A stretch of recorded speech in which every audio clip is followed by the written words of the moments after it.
All right, everybody, happy Friday, or happy, end of the week.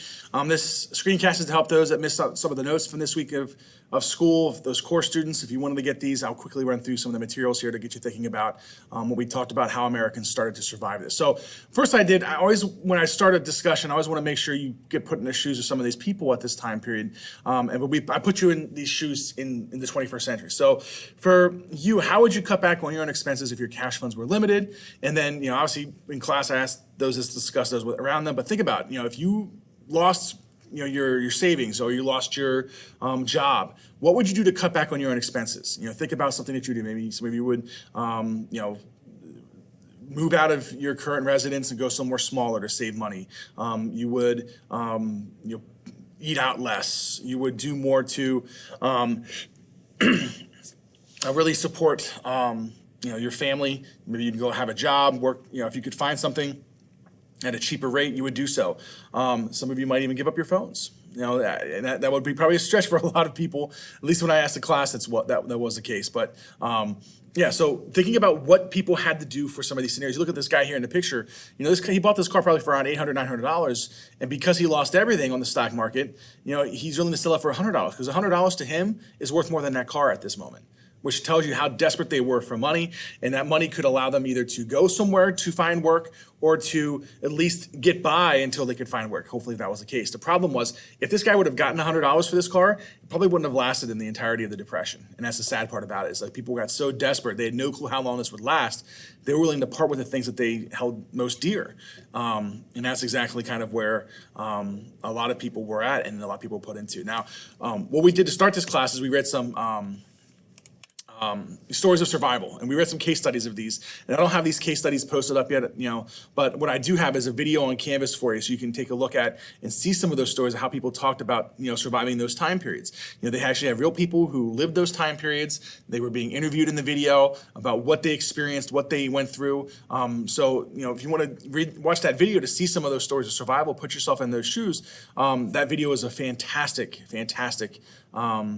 does a fantastic job of showing you these stories. So, and some things we talked about, what sacrifices were made, how would you do it differently? Just putting yourself in that scenario to really, think about what options do you really have? And some of the people with the discussion question would say, I would sell all my stuff. Well, let's say you did sell all your stuff. Who would be willing to buy it? In the Great Depression, that was the key, because if everyone's selling their stuff, I can guarantee you no one that you know is going to buy it, because everyone's selling something. So that's sort of the same scenario that we have with the stock market. Everyone's selling stock, no one's going to be willing to buy because no one wants to be a part of losing money. And it just became a very difficult scenario for people. They started selling off everything they owned, and if they couldn't sell it, most of the time they just took whatever they can. Someone asked like $2 for a couch, they took it. $100 for the car, there's different things that people did to try to get as much money as they could to survive. All right. So if you want to look at some of those stories, the video I posted on the Canvas, it's the only video I have there as of this moment. I'll post this screencast, obviously, which is probably where you found it. But the video at the very end of this material for the files for the unit, watch that. It does a great job. Some things that people lost, however, were homes. Some of them people were evicted, some people were kicked out, and many of them had to go, find their own ways of seeking shelter. Some of them found places under bridges to hide from the rain. Some people actually had to make their own places, and this is the result of some of them. This is what you would call, at this time, it's called a Hoover Hotel. Essentially, what it does is, makes fun of the name of President Herbert Hoover, who was president of the United States when the Depression began, because they thought it was all his fault. It's just like many people do with presidents. They think it's all the president's fault, and that's what they did with Herbert Hoover here. So they turned his name into a punching bag. We're going to blame this on him. Everything that we do is going to be about him. All right. So people keep, building up these Hoover hotels, these individual places, and you can see another one here. And then there's a collection here. But then as you get to the really big places, they started calling these Hoovervilles. That these are collections of Hoover hotels. All right, people just living in cardboard shacks. You look at some of these houses don't look much better than dog houses that we would see. Small door to enter through. Maybe this is just a window and the door's on the other side of the building. But you can see that they took any land that was available and they were able to at least try to make something out of it. all right? And then you had some more here. But then you had people that went through this a little bit differently. Instead of moving to a place in the same city to try to find work there, some people say, you know what, there's no jobs here whatsoever. I want to go on the road. And these people what were eventually called hobos of the day. And so these individuals really took to the streets. If not, they hopped on freight cars, which was of questionable legality at that point. There were a lot of like railroad, they'd have like police officers on these railroads that were very, very brutal to some of these hobos hopping on the rails, pretty much going from one town to the next looking for work. If they couldn't find work, they'd wait for the next train to come by. They'd hop on the train, ride until the next town. So they keep going from one town to the next. And that became very evident of this image of people leaving. But you had husbands leaving their families intentionally and to go find work so they could send money back home.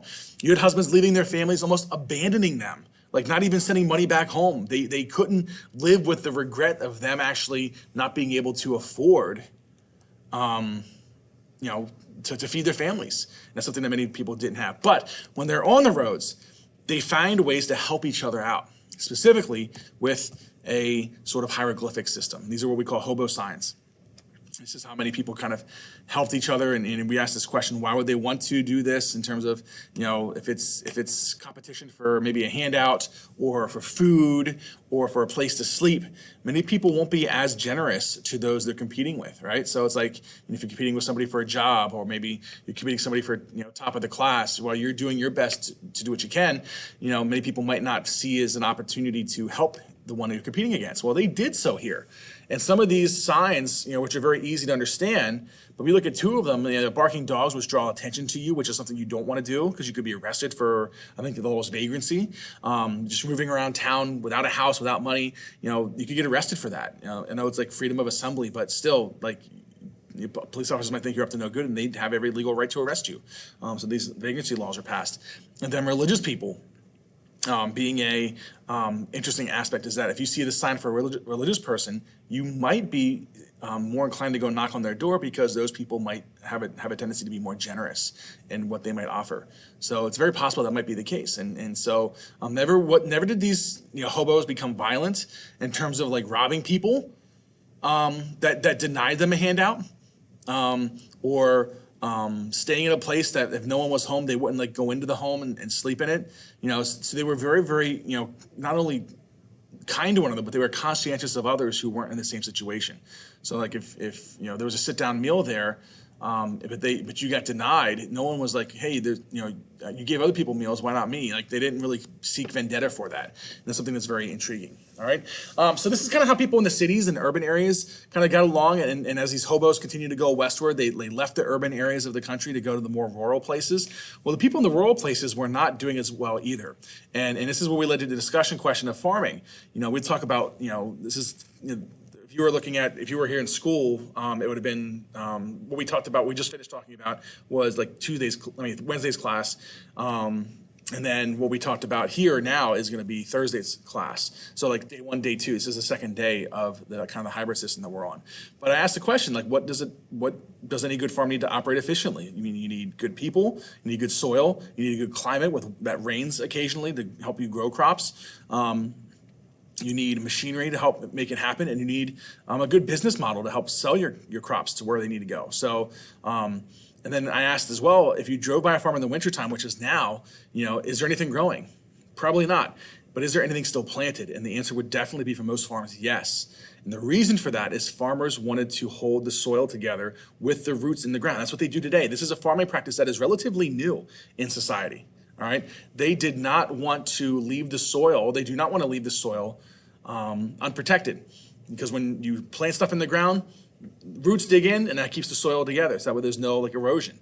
Hence like everywhere you see that if there's no forest, if nothing is built on it, there's grass planted it. And that's the reason. You just don't have dirt, because that dirt can just wash away and really degrade a lot of building foundations and all that. So you plant grass to keep that soil together. And that's the whole purpose of it. So and that's why farmers keep like corn stalks planted in the ground over the wintertime. And they dig them back up for the spring, and then they plant the seeds pretty much in that same week or the week later. And then they're able to make use out of that soil. And that's sort of the reason as to why farmers have learned that, because they made a lot of mistakes during this Great Depression, because farmers really, it was about making money. And when farmers didn't make money, they had a very difficult time trying to get by. So and once they were able to see that the farming was not a viable option, they sold their farms. But the reason why the Dust Bowl, which is what this era becomes called in the rural areas, is that you see massive amounts of drought and an incredibly low amount of rain. As you can see here in this image, from June and August 1936 compared to a 30-year time period of the same months, but from 71 to 2000, 6 degrees warmer in 1936 alone. So you had huge amounts of warmth in this area, along with drought, which 5 to 6 degrees difference in these counties and these sections of these states. So you don't get rain, you can't grow crops. And that's sort of the one thing that starts this all, especially in the northern Central Plains states in the country. So that's one thing that causes it. Another thing that happens is that farmers begin to overfarm. They dig up all their trees. They take up all the grasslands to plant crops on.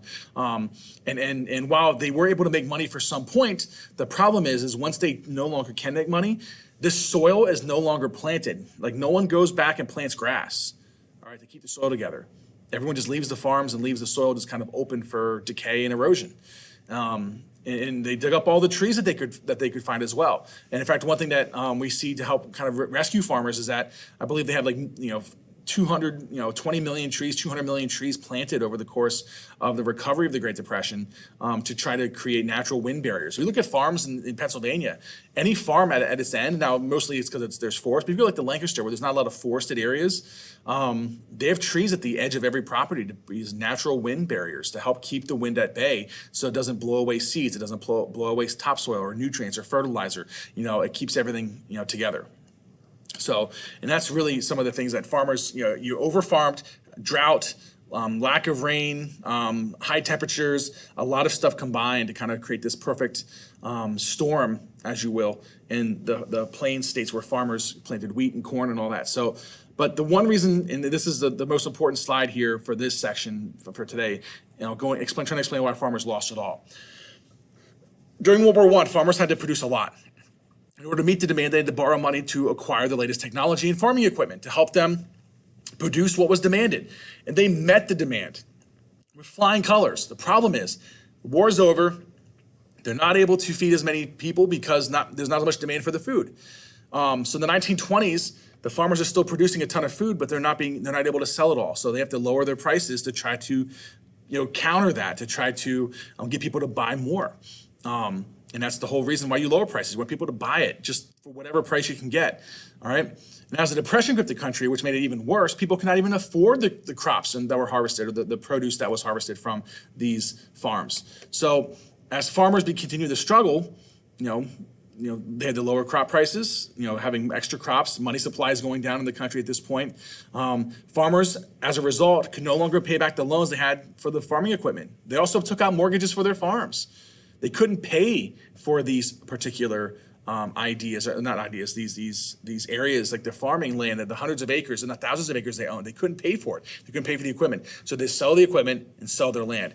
And I don't know about you, bankers are not very good farmers, because when bankers acquire the land through foreclosure, they're not going to try to plant stuff on it.